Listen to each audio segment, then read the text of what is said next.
What's up, you guys? My name is Mina. Welcome to my channel, Mina Reads, and today we're doing my June wrap-up. I read 14 books in June, and I also want to say a huge thank you to everyone. At this point, I think I have 19,000 subscribers, so like, holy shit. Thank you so much. It almost feels unreal at this point. Let's get into the video now. The first book that I read in June was Soft on Soft by Mina and I read this for the Brown Girl Book Club with my friend Jess from Jessica Nicole Dickerson. I'll leave a link to her channel in the description below. And we did a live show where we discussed this book. This book is about these two characters who, one is pansexual, the other one is demisexual, and it's these two girls, and one of them is like a social media star, and the other one is like a makeup artist. They see each other on photo shoots a lot, and they just have mutual crushes on each other. It's very cute. It's very soft, as the title suggests, and I really liked it. I think I gave it like 3.5 stars, but I did really enjoy my experience with it, and I think that if you're looking for a really cute like sapphic romance to read, I definitely would recommend that, and it is on Kindle Unlimited, so it's definitely worth the time, but it's not a new favorite for me. Then the next thing that I read was a graphic novel, and it's called Stage Dreams by Melanie Gilman. So this graphic novel is about these two characters. One is a trans woman and the other is a Latinx woman, and basically it's set in like the Civil War era American South, and it's really about this trans woman who is running away from her hometown so that she can avoid being like conscripted into the army, and then this Latinx woman who is kind of like a criminal, and they end up doing this heist together where they're trying to steal maps of like Confederate Army battle plans. It's them uniting and doing this heist thing. Really short, like too short, and I think that it could have done so much more with the concept because it was very interesting, and I feel like where the story ends feels like there should be so much more to the story, but we don't really get that. This story just kind of ends, and I'm pretty sure there's not going to be a sequel. I don't think there's going to be like more volumes in the comic or anything, so I definitely feel like there was so much more there that could have been explored that didn't get explored, but it was a cool concept, and the art style was very unique, and it was like enjoyable, but also, again, I think it could have been longer. What I read after that was Pet by Okweke Emezi, and this was absolutely brilliant. So Pet is set in like a utopian society, basically, where all of the monsters in society have been done away with. Racism, sexism, all those isms are gone, and everyone is just living a perfect life, and they live under the assumption that all the monsters are gone. So our main character named Jam, her mom is a painter, and sometimes when her mom paints things, the things come to life, and with one of these paintings, Jam cuts herself and her blood spills into the painting and the painting comes to life, and this monster comes from the painting, tells Jam he's hunting a monster in her town. And so this book is about monsters and how monsters people don't look the way that you would imagine. It's very interesting and like allegorical, but it's also about very real things like abuse. I would say a content warning for sexual assault of a child that is discussed. It's not on page, but it is discussed, and it is a major factor of the story, so I would definitely say be safe in reading this. There was something about it that was very impactful, and I really loved it. I loved the connection between Jam, who is a trans girl as well, and I loved like her life, reading about her life and how she was so accepted by her family and by her friends. Jam also uses sign language to communicate, and everyone in her life uses sign language to communicate with her, and I felt like that was so special that everyone learned this to communicate with her, because a lot of people don't do that, and I just thought that it was like there was something about this story that was really special, really amazing, and it made me cry at the end, and I just can't say too much about it, but it was so stunning, wonderful. We loved it. 5 stars.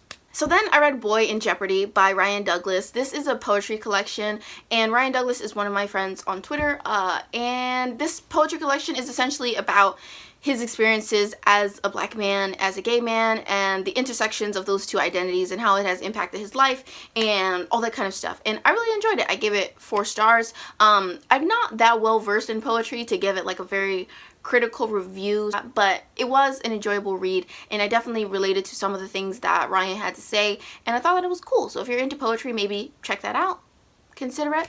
I think that's also on Kindle Unlimited, so just so you're aware. So then I read The Boyfriend Project by Farah Roshan, and this is about a girl named Samaya. Samaya has been dating this guy. He's basically a scrub, he's trash, and he has been cheating on her with numerous other girls. It has a very John Tucker Must Die kind of vibe, and she finds out that he has been cheating on her, so she becomes friends with all of these other women, and it's about her becoming friends with these other women, and also her having a little office romance with this guy named Daniel at her job, who seems just a little bit too perfect. And I thought that this book was really cool. I enjoyed it for the most part. I enjoyed it a lot. I thought that it was really nice, really wholesome. I think the friendship between Samaya and her new friends was really cool. I thought that Daniel and Samaya, they had like a cute relationship, and like a cute dynamic and banter and everything, but this book didn't make me feel all that much, and I wasn't super duper connected to this romance, but it was still good. So I would say that, like, if it's something that's on your TBR, like, definitely check it out, but I'm not in love with it. And I think a part of the reason I'm not in love with it is because it deals with a secret identity trope, and I don't like that trope because I feel like the resolution of that trope is never satisfying enough to me. So the ending kind of fucked it up a little bit for me, but overall it was like a cute read. It was fun. I liked it, and I would be interested to read more by Farah Roshan in the future because that was my first time reading from her. But yeah, so I gave it like 3.5 stars. So then I read No Strings Allowed by Chensia Higgins, and I gave this also 3 stars. This is a story about these two characters who meet on like an online hookup website, which is weird. Like, why is they using a website? Why not an app? Why is it a website? Anyway, they meet on like this online hookup website. They hook up one night at a hotel. It's really great. And then they kind of can't stop thinking about each other. So it's that very typical, like, you know, bang, and then you're kind of into each other. And it's like, but we can't, we mustn't. It's them. They have sex. It's supposed to be no strings, and then there are strings. It's that. It's very predictable in that sense. But it was really hot. I did think that it was really hot. And also it's free. So if you want to get it on Amazon, like, why not? But the only thing about it is that I didn't like some of the stuff that was happening with the relationship. It just felt a bit contrived and a bit boring, and there was also like some girl hate near the end, which was unnecessary and stupid. So like 3 stars because it was really hot, and I did appreciate that aspect of the story, but the rest of the story, After that, I read Being Hospitable by Mika James, and I absolutely loved this. It was so good. Okay, so this is a sapphic novella. So this book, basically we have these two characters, Kiki and Charlie. Kiki has this best friend, and her best friend needs a place for his younger sister to stay. His younger sister is like, I don't know, like 23 or 24, but she's basically moving to a new state, and so she moves in with his best friend Kiki. So this is about Kiki and Charlie living together, being roommates, and they really like each other, and they have like mutual crushes on each other. They're pining for each other. This book is very sexy, very fun, and it's just like one of those like roommates, close proximity kind of romance, and it also has like the I'm in love with my brother's best friend trope, and I really enjoyed it. It was so good. I wish it was longer. It's a very short novella. It's only like 70 pages, but wow, what a moment. We loved it. We stan. It was so good. So then I read Love Unsolicited by Alexandra Warren, and we love this so much. Okay, so Love Unsolicited is about this character named Joella and this other character named Keanu. Joella, she has a thing for finessing rich men. She really likes to go out, find a rich man, and slip a few dollars from his wallet. You know, that's her thing. So she decides that she's gonna go out, she's gonna meet someone, and she's gonna finesse her a little bit of money, right? So she goes out, she meets this guy named Key, and he, you know, propositions her, come up to my room. She's like, oh, you know, okay. And they end up sleeping together, which is not something that she usually does with these rich men that she finesses. So she ends up sleeping with him, and it's like time of her life. And then she attempts to steal some of his money. And he's like, oh, well, if that's all you wanted, then I'll give you money. So they start up this arrangement. They have this mutually beneficial arrangement going on. And it's just about them having this relationship and them wanting to take it more seriously. It's just about that. But wow, this book is so hot. Like, wow. Anyway, so yes, I really liked it. I thought that it was very interesting. Their dynamic was really interesting. The book was so funny. I have not ever read a book that had that kind of like concept to it, so it was definitely a moment. So then I read Something Like Love by Christina C. Jones. It's about these two characters named Eddie and Astrid, and Eddie is a tattoo artist, and he's a bit on the grumpier side. He's kind of arrogant, and we have Astrid, who is a very earthy yoga instructor, and she's very down to earth, very cool, very calm and collected, and Eddie is constantly bothered in her presence. Why, he does not know, but he just cannot stand her for some reason. And basically this book is about them spending a lot of time together because Eddie kind of goes on this journey of like self-love, and he starts like doing yoga and all this kind of stuff. So he ends up running into Astrid a lot at her yoga studio, and it's basically about that. Then they start up kind of like this friends with benefits vibe, and it's just very fun. They have such a fun relationship. Their dialogue together is just so funny and amusing to me. And also both of these main characters are bisexual, and I really appreciated their discussion of like bisexuality and how that has impacted the relationships that they have in their life. And I just like these two characters. They're just very like free-spirited, and I think that their relationship is really interesting, and their romance is a little bit non-traditional, and I really appreciate like the outcome of their relationship. It's just very cool, and they're such cool characters. I love them, and I reread this book very often, and so it was just such a treat to reread this book during Pride Month because I'm a bisexual woman. I love reading about bi characters, so I appreciated it a whole lot for that reason as well. So then I read Freedom is a Constant Struggle by Angela Davis, and this is a nonfiction essay collection. It's a collection of essays by Angela that she has shared with like reporters. It's like transcriptions of emails and also like talks and speeches that she's given at like colleges and rallies and things like that. Angela is making these connections between like the Black Lives Matter movement and like the struggles in Palestine at the moment, and it's basically about like state violence and how all state violence is connected through like, capitalism and all these other kinds of things. And it was a very interesting read. I don't know if I gave it a star rating on Goodreads or not.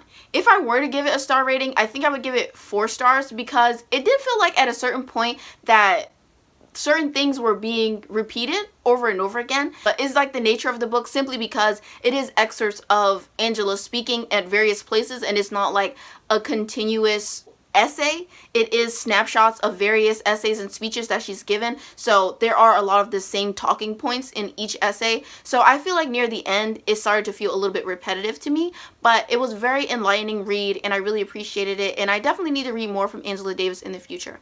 But yeah, it was definitely a moment. I really learned a lot from it, and I would definitely recommend it. So then I read Beautiful and Dirty by Katrina Jackson. Katrina Jackson is like an erotica author, and we love her and we stan. So Beautiful and Dirty is basically like a mafia romance, kind of, sort of. It's like a novella.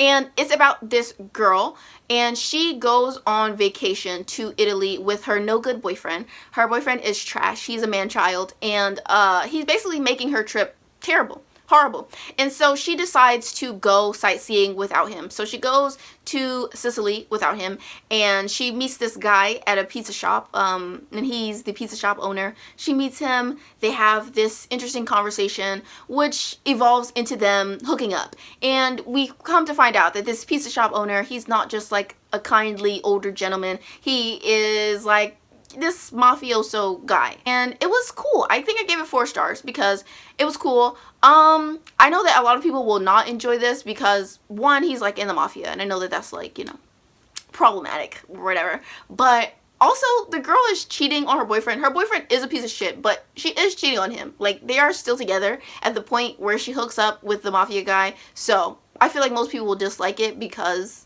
there is like a cheating element, but this story was really interesting. But I know that it's not going to be for everyone because of those reasons. But I really like Katrina's writing in this. I think that in every book, Katrina's writing is just a little bit different, or maybe she tries out different styles. And I think that there was something about her writing in this that was really interesting. And it really was like this kind of character study on like loneliness and the different kinds of loneliness that these two characters have. Because the mafia guy, he is also very lonely. And I think that this story explores like his loneliness and the loneliness of this girl who's in this horrible relationship. And I just thought that it was like really cool the way it was written, and it was scandalous in terms of the concept, and it was hot in terms of the erotica. So like, it delivered on all fronts for me personally. So after that, I read My Brother's Husband by Gengoro Tagami. I don't know if I'm saying that right at all. I'm terrible at pronouncing names, so I'm very sorry. But My Brother's Husband is a manga series. There are 2 volumes in the series, and in June I read the first one. And this is about a character named Yaichi. Yaichi has a twin brother named Ryuji, and Ryuji has recently passed away. So Ryuji did not live in Japan with him. He actually lived in Canada, and it's been 2 months since Ryuji passed away. And Ryuji's husband, Mike, comes to visit Yaichi and Yaichi's daughter Kana in Japan to get to know them, because he never got the opportunity to meet them when Ryuji was alive. So it's basically about them coming together as a family, and it's also about Yaichi really coming to terms with the fact that his brother was gay. It's about him unlearning a lot of things that, and like preconceived notions that he had about gay people, and also realizing how much he regrets the fact that he allowed his relationship with his brother to become what it was, and for them to not be as close as they once were when they were children. So this is a really interesting story about grief, and it's about like acceptance, and it's about like found families, because Mike becomes such an important and integral part of Yaichi and Kana's life. And it's just like, it just was so good. It was so brilliant to me, and I really appreciated it. And I think that this story does a good job of showing how like you can think that you are an accepting and tolerant person, but still hold very prejudiced and like bigoted ideas. And it's about Yaichi like overcoming these things and realizing that he needs to overcome these things so that he can teach his daughter Kana to be a good person. It's just a very, very impactful story. I loved it so much, and I don't think I'm describing it well at all, but it was very, very good. My Brother's Husband, I gave it 5 stars. It was amazing. I cried. So I read Room for Three by Katrina Jackson after that, and Room for Three is essentially about this girl. She's a grad student in New York, and she needs a place to stay for the upcoming semester. So she puts an ad on Craigslist, and she moves in with this couple. And this couple, or this couple, they're both models or whatever, but they definitely need a roommate because, you know, New York rent prices, I guess. So they have this roommate, and it's basically about them all liking each other, and it's a polyamorous romance. And I really have been into like the whole roommates thing recently in romances. I don't know why, but it's been doing a lot for me. So if you have any like roommate romance recommendations, let me know. The one thing I will say about it is that I think that their relationship, I don't want to say that their relationship is underdeveloped, but there is kind of like a time skip between when she first moves in and when they start getting like really close that we don't get to see. There's like this 8-month time skip that we don't get to see that kind of development of their relationship, and I think that was definitely a missed opportunity in the book. But it was like a novella, so I guess there was only so much space and time in the story, but a bit of a gap there where there was definitely something missing from the development of their relationship and how they got to from being like strangers who just kind of lusted after each other to being like completely in love with one another, and them like all being in like this polyamorous relationship. So I loved it still. I really enjoyed it a lot, but there definitely could have been a little bit more there in terms of development. And so the last thing that I read was Guarding Temptation by Talia Hibbert. So Guarding Temptation is about this character named Nina, and Nina is an activist. Nina has this blog where she talks about politics, and this is set in Britain. So she talks about Brexit, and it's basically, she talks about Brexit, and then all of these like conservative people, they basically are attacking her. They're threatening to dox her, and she feels very unsafe. So she ends up moving in with one of her best friends, James, who is also her brother's best friend, and she ends up moving in with him. But things are complicated because her and James have a past sexual history. They have issues. There's a lot of animosity there because they had this botched attempt at romance between them. So there's a lot of tension, a lot of sexual tension. Also it's very angsty, but I really like this book a lot. I think I gave it 4.5 stars. It was really good. It was really hot, and I really like these two characters together. I think they had a great relationship. James, he was a legend. I would marry him in a heartbeat. Nina, she was also an icon. We appreciate an activist protagonist. That was really cool. I don't think I've ever read a protagonist who was like an activist, so that was really cool. And yeah, it was just a cool story. We love the whole I'm in love with my brother's best friend trope. That was fun. We love the close proximity of them having to live together. Love that. Told you guys it's a trope I've been into recently. So yeah, it was just really enjoyable. I liked it a lot. And yeah, so that's it. Thank you guys so much for watching this wrap up. Let me know if you've read any of these books, if you want to read any of these books, and let me know what your favorite book of the month was. I would love to hear about that. Maybe I'll get some recommendations from the comment section. Please leave me the rainbow flag emoji if you watched all the way to the end of the video. And yeah, I will see you all in my next video. Bye, you guys. And a special thank you to all of my patrons.